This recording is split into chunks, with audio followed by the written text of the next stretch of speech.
नमस्कार दोस्तों, स्वागत है आप सभी का सुपर आईएएस पर। इंडियन इकोनॉमी के लिए एक चिंताजनक खबर सामने आ रही है। आप लोग यहां पे देख सकते हैं, डेक्कन हेरल्ड की ये वाली खबर है। India's external debt rises 8.2% to $620.7 billion till March 2022। ये वाली खबर जस्ट कल शाम को ही सामने आई है, 2 सितंबर। आप लोग यहां पे देख सकते हैं, और इसी के चलते कहा जा रहा है कि इंडिया की जो इकोनॉमी है वो भी शायद अब एक संकट की तरफ बढ़ रही है। बात करेंगे इस पूरी की पूरी खबर के बारे में, इसका ब्रेकडाउन भी समझेंगे कि जो एक्सटर्नल डेट है इसका ब्रेकडाउन किस तरीके से है, long term short term debt कौन सा है, उसके बाद कौन सी करेंसी में कितना डेट इंडिया यहां पे होल्ड करता है, और क्या ये वाकई में चिंताजनक बात है या फिर नहीं है। आइए शुरू करते हैं दोस्तों मेरे साथ। मेरा नाम है अनिरुद्ध। यदि आप लोग इस लेक्चर की पीडीएफ को डाउनलोड करना चाहते हैं तो यहां पर दिए गए टेलीग्राम चैनल के माध्यम से कर सकते हैं।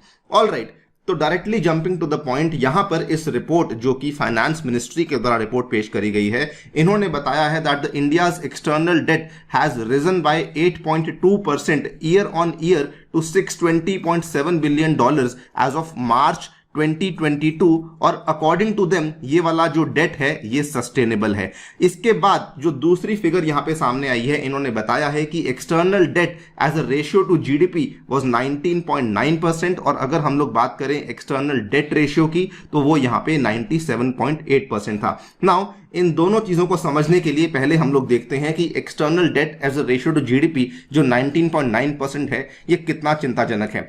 To put things in perspective, अगर आप देखें श्रीलंका की इकोनॉमी जो कि बहुत ही ज्यादा मुश्किल इकोनॉमिक संकट से गुजर रही थी, अभी भी गुजर रही है, श्रीलंका का दोस्तों जो पब्लिक डेट टू जीडीपी था ये 127% पहुंच चुका था। यानी कि जितनी जीडीपी है उससे भी ज्यादा उनका जो डेट था वो यहां पर पहुंच चुका था। ऑब्वियसली ये पब्लिक डेट है, इसमें एक्सटर्नल इंटरनल इन्होंने दोनों जुड़े हुए हैं, ये नंबर्स इस तरीके से मेजर किए हुए हैं, तो ये नंबर ऑब्वियसली थोड़ा सा हम इसको इसके साथ मैच नहीं कर पाएंगे, लेकिन हाँ यहां पर जो नंबर है ये काफी ज्यादा था। और अगर हम लोग पाकिस्तान की बात करें जो कि खुद एक आर्थिक संकट से गुजर रहा है, तो उनका जो एक्सटर्नल डेट टू जीडीपी का रेशियो है ये 34.5% के आसपास बैठता है। अगर श्रीलंका और पाकिस्तान की हम लोग तुलना करेंगे इंडिया के साथ, तो हमें लगता है कि इंडिया का जो external debt to GDP ratio है वो ठीक ठाक है। लेकिन अगर हम इसकी तुलना करेंगे बांग्लादेश के साथ, जिसमें कि कहा जा रहा है कि आने वाले टाइम में शायद इकोनॉमिक क्राइसिस आ सकती है, वहां का जो फॉरेन डेट टू जीडीपी का रेशियो है ये मात्र 11% के आसपास बैठा हुआ है। तो अगर आप इसके नंबर की तुलना करेंगे भारत के साथ, देन यू विल रियलाइज कि एक्चुअली थोड़ी चिंता वाली बात तो है। 19.9% का जो नंबर है ये थोड़ा सा ज्यादा डेफिनेटली हमें देखने को मिल रहा है। सेकेंड चीज जो कि यहां पे कही गई है फॉरेन करेंसी रिजर्व्स को लेकर, इन्होंने कहा है कि एज अ रेशियो जो फॉरेक्स रिजर्व्स हैं as a ratio to external debt they stood slightly lower at 97.8%। यानी कि जितना आपके पास फॉरेक्स रिजर्व्स हैं और जितने आपका यहां पे एक्सटर्नल डेट है उसका जब रेशियो निकालते हैं, तो अगर किसी कंट्री के पास जितना एक्सटर्नल डेट है उससे ज्यादा फॉरेक्स रिजर्व्स हो, इसका मतलब कि जी हां आपकी कहानी ठीक चल रही है। लेकिन उससे अगर कम हो तो थोड़ी चिंता वाली बात हो जाती है। तो यहां पर क्या है कि पिछले साल की बात करें 2021 में, तो हमारे जो फॉरेक्स रिजर्व्स थे दे बेसिकली वर एट 100.6%, लेकिन अब जो हमारे फॉरेक्स रिजर्व्स हैं वो थोड़ा नीचे आ चुके हैं 97.8%। ये चिंता वाली बात इसलिए है बिकॉज फॉरेक्स रिजर्व्स कंटिन्यूसली गिरते ही जा रहे हैं सिंस जब से जो रुपये की वैल्यू है डॉलर के संदर्भ में वो गिरती जा रही है, सिंस जब से यूएस का जो फेडरल रिजर्व है उसने यहां पे एक बहुत ही ज्यादा टाइट मॉनेटरी पॉलिसी फॉलो करी हुई है, तो डॉलर की सप्लाई जो है वो भी मार्केट में कम होती जा रही है, जिसकी वजह से रुपये की value in comparison to dollar भी कम होती जा रही है। इफेक्टिवली जो हमारे फॉरेक्स रिजर्व्स हैं वो भी गिरते जा रहे हैं। आप लोग यहां पे देख सकते हैं, ये वाली खबर आज से एक हफ्ता पहले की है। Forex reserve slump to over 2 year low as RBI defends rupee to below 80। और चिंता वाली बात यहां पर यह भी आती है कि फॉरेक्स रिजर्व्स अभी भी गिरते जा रहे हैं। ये जस्ट कल शाम की ही खबर है कि फॉरेक्स रिजर्व में फिर से हमें 3 बिलियन का हमें कटौती देखने को मिली। अब जो नया नंबर है it has now brought down to 561 billion US dollars. So ये दोनों आंकड़ों को देख के लगता है कि जी हां भारत की जो स्थिति है वो थोड़ी सी चिंताजनक डेफिनेटली हो चुकी है। लेकिन यहां पे जो अच्छी चीज जो कि रिपोर्ट के द्वारा बताई गई है, अगर हम लोग एक्सटर्नल डेट के ब्रेकडाउन की बात करें, सबसे पहले जो इसमें यूएस डॉलर में हमारा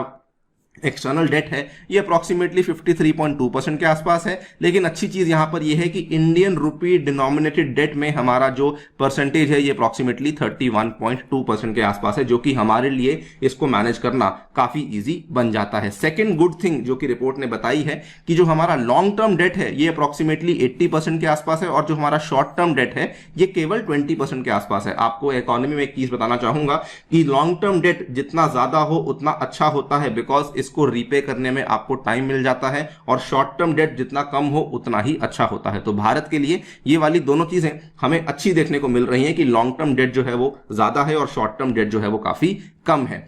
इसीलिए रिपोर्ट यहां पे ये बोलती है कि इंडिया का जो एक्सटर्नल डेट है ये मैनेजेबल है और सस्टेनेबल है, और रिपोर्ट के ही द्वारा यहां पर कहा गया है कि हम जो एक्सटर्नल डेट है इसका जो ट्रेंड है ये नीचे जा रहा है। एंड ऑल्सो इन्होंने कहा that from a cross country perspective India's external date is only modest. बल्कि इन्होंने ये भी कहा कि अगर हम लोग इंडिया की तुलना करते हैं आसपास की लो और मिडिल इनकम कंट्रीज के साथ, भले हम इंडिविजुअली तुलना कर रहे हैं, भले हम उनको एज ए ग्रुप इंडिया के साथ तुलना कर लें, तब भी इंडिया का जो डेट का फिलहाल इंडिकेटर है वो काफी ठीक ठाक चल रहा है। लेकिन डिस्पाइट ऑल दिस काफी सारी खराब चीजें भी हमें देखने को मिल रही हैं, and that is where this point comes कि जी हां, इंडिया की इकोनॉमी भी एक क्राइसिस के थ्रू गुजर सकती है। बिकॉज अगर हम बात करें, कई सारी जो रेटिंग एजेंसीज हैं they are now painting a different picture for India's economy and India's GDP growth. आप लोग यहां पे देख सकते हैं मूडीज ने रिसेंटली इंडिया का जो कैलेंडर ईयर 2022 है इसकी जीडीपी ग्रोथ फोरकास्ट को कट किया है टू 7.7%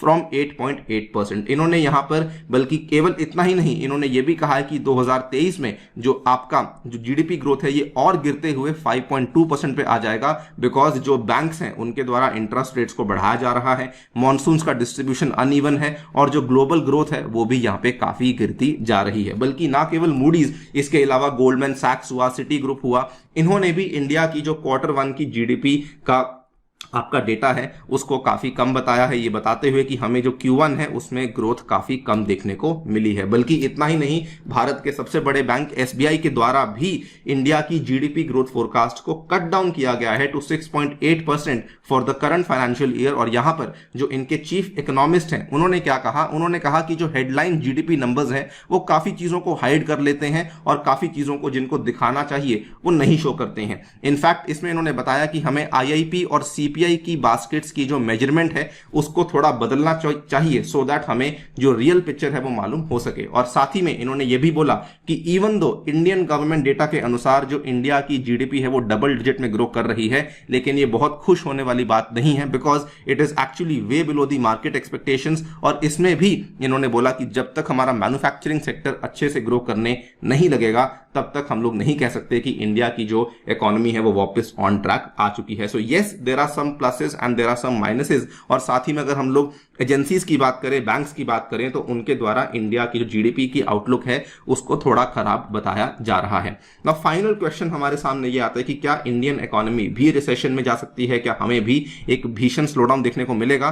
तो जी नहीं, ऐसा लग तो नहीं रहा, बिकॉज जो मैन्युफैक्चरिंग है वो असल में इंप्रूव होना शुरू हो चुकी है। इसके पहले जो 2 महीने गए हैं, जुलाई और अगस्त के महीने, इसमें जो हमारा मैन्युफैक्चरिंग का, जिसको कि हम लोग मेजर करने के लिए PMI इंडेक्स निकालते हैं, PMI इंडेक्स हमारा दोनों महीने में 50 के आंकड़े के ऊपर रहा है। जुलाई के महीने में वो 56.4 पे था और अगस्त के महीने में 56.2 पे था। आसान भाषा में कहें तो अगर इस इंडेक्स की जो रीडिंग है अगर ये 50 या उसके ऊपर होती है, इसका मतलब ये है कि आपका जो सेक्टर है ये एक्सपैंड कर रहा है। अगर उसके नीचे होती है तो इसका मतलब आपका सेक्टर जो है वो कॉन्ट्रैक्ट कर रहा है। तो yes, India's manufacturing had slowed down, लेकिन अब ये डेफिनेटली पिकअप कर रही है और पिछले कुछ 2 महीनों में हमें इसमें ये वाला एक पिकअप ट्रेंड देखने को मिल चुका है। और यहीं पर बात आती है जो कि एक सीनियर गवर्नमेंट ऑफिशियल के द्वारा कही गई थी कि इंडिया में रिसेशन का चांस नहीं है और इंडिया अभी भी फास्टेस्ट ग्रोइंग इकोनॉमी होने वाली है। यस, इंडिया के जो जीडीपी नंबर्स हैं और जो जीडीपी ग्रोथ नंबर्स हैं वो डेफिनेटली कट शॉर्ट हो सकते हैं, लेकिन उन सब चीजों के बावजूद भी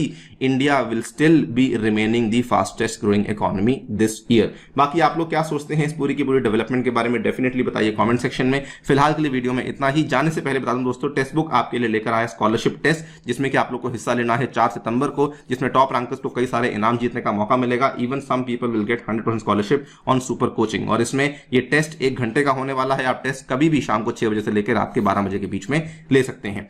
इसके अलावा अगर आप लोग अपने घर बैठ के यूपीएससी की कोचिंग को शुरू करना चाहते हैं तो टेक्स्ट बुक आपके लिए लेकर आया है सिंगल सब्सक्रिप्शन, जिसमें कि आपको स्टडी नोट्स मिलेंगे, डाउट रेजोल्यूशन और मॉक टेस्ट उपलब्ध करवाए जाएंगे और हमारे द्वारा भी लेक्चर्स अवेलेबल करवाए जाएंगे। सभी चीजें आपको अवेलेबल होंगी इन 3000 रुपीज पर मंथ। अगर आप लोग मेरा कूपन कोड A2 सर इस्तेमाल करते हैं, आपको यहाँ पे कई सारे डिस्काउंट्स भी अवेलेबल करवाए जाएंगे। Thank you so much for listening, stay tuned and stay safe.